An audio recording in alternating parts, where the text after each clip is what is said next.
Brett and I are having a discussion about what makes a good agent and how people are choosing their agent. So we're fired up, we're heated. So I'm gonna sit down, we're gonna talk about this for a minute. Brad, what do you think?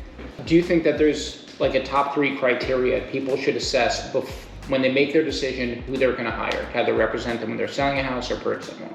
Absolutely. I think that experience is the most important thing. How do you define experience? Experience is not defined in time necessarily, which I used to hate when I was a newer agent, when I was younger, when I had some feathers, that when people would look at me like, hey, you're inexperienced. The truth of the matter is, a lot of times I had much more experience than the person I may have been competing against the listing for, may have been competing for the buyer's agent job for, and may or may not have lost the deal. Now, fortunately, I am a mature silverback gorilla, and that doesn't happen as much. But when I say experience, I mean deal volume. I mean actual situational experience with everything and anything that can come up in a real estate transaction. Yeah. Because to this day, no one transaction is exactly the same. Condos are different than single families. How many do you think you've done? As a broker, close to 600. As an attorney, another couple hundred. Yeah. Yeah. It's a lot of reps. It's a lot of reps. So, multifamily, commercial, things happen every day that you have to be able to pivot and understand. What is most important about experience is, and this is not the greatest thing to say, I think a lot of contractors don't actually know the contract. A lot of brokers don't know the contract. It's true. The number of times that I have had to literally cut and paste, quote the contract to get my point across to someone who, say in their email signature, say I have 30 years of experience. Right. And I think it's testament that the number of years isn't what is important. It's the knowledge from the number of reps. It's not just the number of reps, it's the situational awareness to be able to apply the contract as needed when something comes up on the fly. Something happened to us this week, wasn't my client's fault. They did some remodeling to a condo. They did need approval from, had there been architectural guidelines in place for the condominium when they bought it, and they weren't. And that was admitted by the HOA. And it could have caused a major problem with the sale of the property. We were in escrow, we had to disclose it, we did fully disclose it, but we had to pivot, and I put on my hat and I said to the property management company, I don't want to talk to the property management company, I want to talk to counsel for the HOA. I talked to counsel for the HOA, we came up with a solution, and it worked. So the clients did a remodel, and now they're talking about making an architectural committee. Right, the clients bought the property. There are a number of things recorded on title when you buy a condo.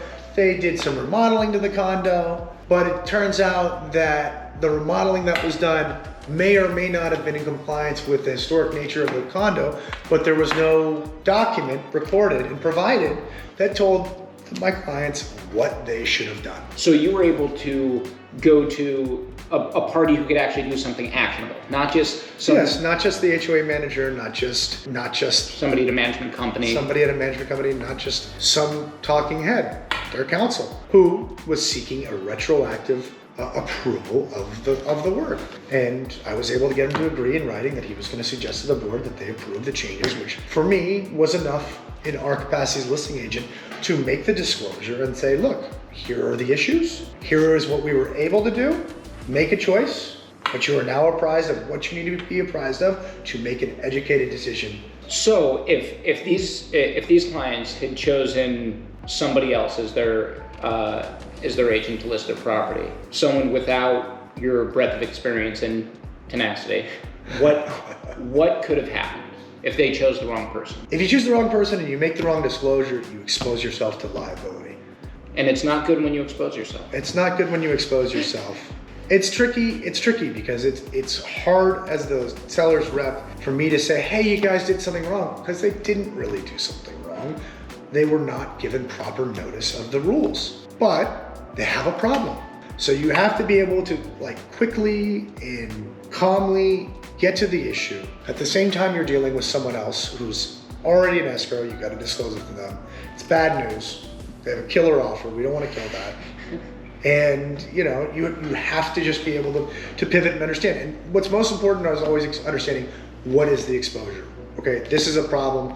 Why is it a problem? And what is the cost? Whether time, money, stress, whatever it is, you have to be able to identify that. And that's why I say experience, because if you've done 100 deals, you have experience with 35 different situations, all with a little, I would call it 1A, 1B, 1C. 1A is the property doesn't appraise, 1B is it appraises, but the lender won't clear it because there's no certification for the HOA because the retail space is not filled up, or there's too many leases. There's all sorts of different little flavors of lender appraisal problems. If you made the flow chart for the things that could go wrong in a real estate, it'd be really big. I've thought about doing it, but it's too big a project. Okay, so experience number one with the bullet. Number one with what? Experience number one with the bullet. And again, experience is not, I've been doing this for 30 years. I have an agent I'm working with right now, has been doing it for 25. Mai just started working for us this week. I think she would do a better job. Yeah. That's because she's diligent. Would you have a number two? I think experience, and I give the same answer when people say, why should I choose you? I say experience. And I always clarify, it's not the number of years, it's the number of reps. And I think that's dead on. I think, and I think often ignored as number two is when you're picking an agent, you want to make sure you're working with that agent. I see this all the time. People pick an agent and then they give them one of their minions, which goes back to experience. You're saying the agent gives their client one of their minions. Correct. So what you want to make sure is that you're working with someone who has the time to deal with you, and even if they don't have the time, has the ability to deal with you. I would like to say I have time, but it's getting harder. It's gotten harder and harder in my career. But when I commit to something, I am fully there. You can call me 24/7. It's true. 24/7. You call me 24/7. I know I do. Josh doesn't like it because I get up early and I call him. Yeah. Very, very early. Yeah. But no, you really need to make sure that the person that you're picking is going to be working with you. This is a crazy personal process. For most people, almost all people, it's the biggest investment you're going to make. And you don't want to be handed off to a second tier or third tier agent who's getting their stripes. Maybe they're capable, but that's not what you asked for. So, as a matter of fact, and I know this from experience, when I was a new agent, you were involved in every single step of the deal. Even if maybe I was opening some doors, there was not a piece of paper that I was touching that you were not overseeing. So yes, they were using me, but they were using you. Sure. I agree with you. I think it is important that who you pick is taking responsibility for the deal. It's not to say there's not times when someone else can't go to a showing or someone can't go to an inspection, although I do like to be at all the inspections. I'm also a control freak. But I think you want that. Our brand is extreme ownership. And if I'm not at the termite report and I don't hear what's not really conveyed in the report, which is like, hey, the fascia have a problem, but in order to get the fascia, you got to do $10,000 of damage. That's a problem. Yeah, I just had one of those. It was a pergola in the back, and I was there with the inspector who was, putting his pole literally through the wood. And had I not been there, I would have just looked at the report and said, oh, he's calling for $11,000. But the reality is, in the case that I need to make was, this was a really cool, important feature to the buyers, but it's going to be more cost effective for them to literally tear it down and make it their own than for them to try to repair all the wood. And I wouldn't have gotten that unless I was there. And I think we take ownership of the loan aspect because we have an understanding of home finance that I think a lot of brokers don't. We'll read the title reports, our scope, and maybe you could speak a little bit about I would think that our level of diligence and understanding that when you're selecting an agent might be important. Don't select an agent because they're on $1 million listing. I think that goes without saying. That's not to say that some of the agents on $1 million listing aren't great agents, because they are successful for a reason. But pick because you know that this person's process is a certain way. My process comes from my background as an attorney about diligence. I'm not pulling up in a Rolls Royce, and wearing a Gucci sweatsuit. That's not my... It's not your particular brand of vodka. Brand of vodka. That doesn't seem like your particular brand of vodka. I'm also not always wearing a suit. My strength and what I preach is is extreme ownership, careful and persistent work. We are going to do the diligence. We are not going to leave any stone unturned. If it's questionable whether we need an inspection, we're going to do the inspection. Okay, and that's not because I enjoy spending money or reviewing reports. It's because if you're buying a $5 million house or if you're buying a $1 million house, how can you argue with the idea of spending 0.5% or 1% on diligence when you're spending 1 or 2% on escrow? Yeah. I think we believe there's a right way to do things, and we encourage our clients to do the right thing. I don't like to bend from that. That's kind of non-negotiable for me. Let me ask a sort of reverse engineer this. I think one of the big problems that I run into is a lot of people, they have so little experience buying and selling homes that they don't know what we do. And so I think we jump right saying, we do the diligence, but what do you think some of the misconceptions that people have as to like what our role is versus what our true role in the transaction is? Well, I mean, we at Keys Real Estate are advisors and we are problem solvers. During the deal, problems come up. Every single day. Yeah. And some of them are small problems, some of them are large. But I have a new construction house in escrow. It's a beautiful house in the Palisades, ready to close. Everyone's ready to close. The sellers can't get their payoff demand ready, so that we can actually close and pay them off. That's holding it up. Minor thing, they'll get it figured out. Yeah, or the gas isn't on. Maybe bigger thing, but we do a holdback. So you just the problem solving always, but what people don't... holdback is when you make escrow hold some of the proceeds from the sale until after the pending completion of some sort of repair or whatever. Basically, instead of giving that funds, it's held back until something is done. All right, so we're back at the office now. We wanted to finish our criteria on how to pick a good agent. So far, we've talked about experience. Oh, the second is make sure you're working with who you're hiring. Yeah. We have a team. Obviously, you don't want to work with Josh. You want to work with me. So if you hire us, make sure you're working with me. Josh is fantastic. I trained him. He's very good. Okay, so number 3 is resources.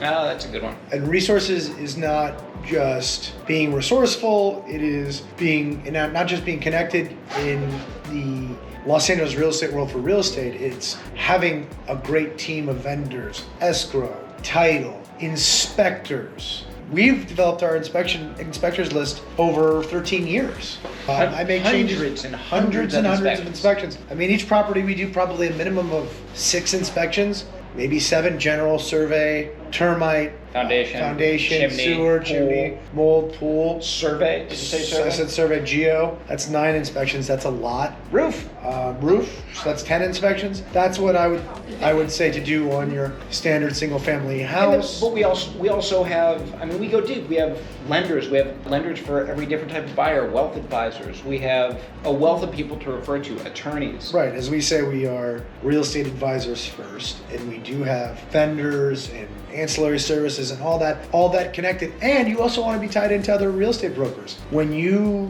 make an offer on a property, depending on who your real estate agent is, that offer will have different weight if they know who you are. And I get a random offer from someone from the 909, no offense to those of you from the 909, but coming into, Eagle Rock, Pasadena, coming to the Palisades, or whatever. If it's an out-of-area agent, I don't know them, I don't know how they work, I don't know if they're really closers. And as you know, coffee is for closers. Coffee's for closers only. And if I get an offer from someone I've dealt with before, or someone I know to be, active in the area, that offer goes top of pile. On Oak Tree, called up the agent. He does some work in the area, and I introduced myself, and he goes, "I know who you are, man." And he was excited to do a deal with us. He knows how much business we do in the area, and he's like, "Look, I know that if we get no contract, you guys are going to close." And we did. So. Yeah, I think you want to make sure that you're, and again, it almost sounds like experience. Experience, but it is different flavors of experience and different things to consider that are facets of experience. Something that goes without saying is, I think you need to trust the person, know that they're going to act ethically. It's easy to say. You will find out whether your real estate agent is of that ilk. That stature, that quality very quickly, because you will see how they behave when you see properties that maybe you don't like, maybe you shouldn't buy. And you don't want to just hire a yes man, which I think is a very important point. Yeah, sometimes you have to tell someone you hired me because I'm a professional and I'm going to advise you. You didn't hire me to say yes to everything that you think. All right, Brett had to take a call. So to recap, experience, getting the person that you want to work with should be the person who is working with you. Resources, obviously someone with integrity. And something that I think goes without saying as well is it needs to be somebody that you feel comfortable with, that you have some sort of personal match with. But don't use someone just because you feel like they're going to be your friend, because you probably have enough friends. We're your representatives, and it's important to feel comfortable and all that, but you don't need to feel like you're going to invite your real estate agent to your wedding. It's great if you do, but we are your representation. That's what we got for you. Like, subscribe, all that stuff. Ask us questions. We'd be happy to elaborate. And thanks for tuning in again.